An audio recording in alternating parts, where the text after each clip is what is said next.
ఈశాన్యంలో మెట్లు ఉండొచ్చా? చూడండి, సింపుల్ గా చెప్పాలి, వన్ వర్డ్ ఆన్సర్ అంటే ఈశాన్యంలో మెట్లు ఉండకూడదు. ఎందుకంటే ఈ రోజుల్లో ఎవరికైనా వాస్తు అనేది తెలిసిపోయింది. అవునండి, అవగాహన పెరిగింది మీలాంటి పెద్దలు చెప్పడం. చాలా పెరిగింది. ఒకప్పుడు నేను వాస్తు స్టార్ట్ చేసినప్పుడు, చెప్పడం మొదలు పెట్టినప్పుడు అసలు వాస్తు పట్ల ఎవరికి అవేర్నెస్ లేదు. 40 years బ్యాక్ అదే.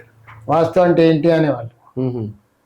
ఇప్పుడు ఎవరు టచ్ చేసినా ప్రతి వాడి జోబులో ఒక స్మార్ట్ ఫోన్ ఉంటుంది కదా. అవునండి, అలా అయిపోయింది. వాస్తు ప్రతి ఒక్కరికి తెలుసు. Correct.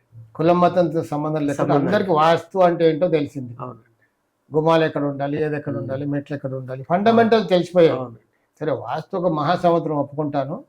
అట్లీస్ట్ ఒక జ్వరం వస్తే క్రోసిన్ వేసుకోవాలి, డోలా వేసుకోవాలి అన్నట్టుగా ఎలిమెంటరీ థింగ్స్ తెలిసిపోయాయి. అన్ని ఫండమెంటల్ ప్రిన్సిపల్స్ చాలా మటుకు తెలిసింది. అదొక మంచి విషయం. ఈశాన్యంలో మెట్లు ఎట్టి పరిస్థితుల్లో ఉండకూడదు. ఏంటంటే ఈశాన్యం ఎలాంటి స్థలం?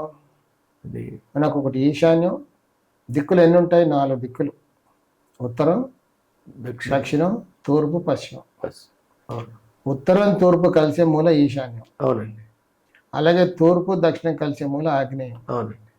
దక్షిణం పశ్చిమం మూల కలిసేది నైరుతి. పశ్చిమం ఉత్తరం కలిసే మూల వాయవ్యం. ఈ మూలలు. అవునండి. అలాగే ఈశాన్యం ఎలా ఉంటుంది? ఉత్తరం వైపు ఉత్తర ఈశాన్యంగా, తూర్పు వైపు తూర్పు ఈశాన్యంగా ఉంటుంది.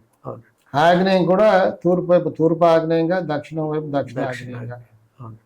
నైరుతి దక్షిణం వైపు దక్షిణ ఆగ్నేయంగా, పశ్చిమ వైపు పశ్చిమ వాయవ్యంగా.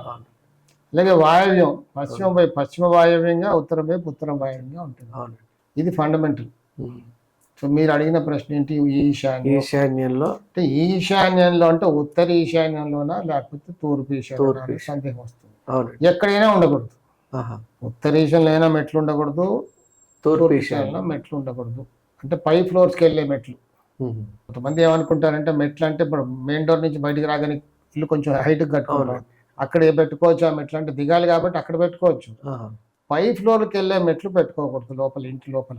ఇది మహాదోషం. ఎందుకంటే ఈశాన్యం ఎలాంటి భాగం? ఈశాన్యంలో చిన్న గడ్డిపోస వేసినా అది ఇరిటేట్ అయిపోతుంది, కొంచెం వెయిట్ కూడా భరించదు.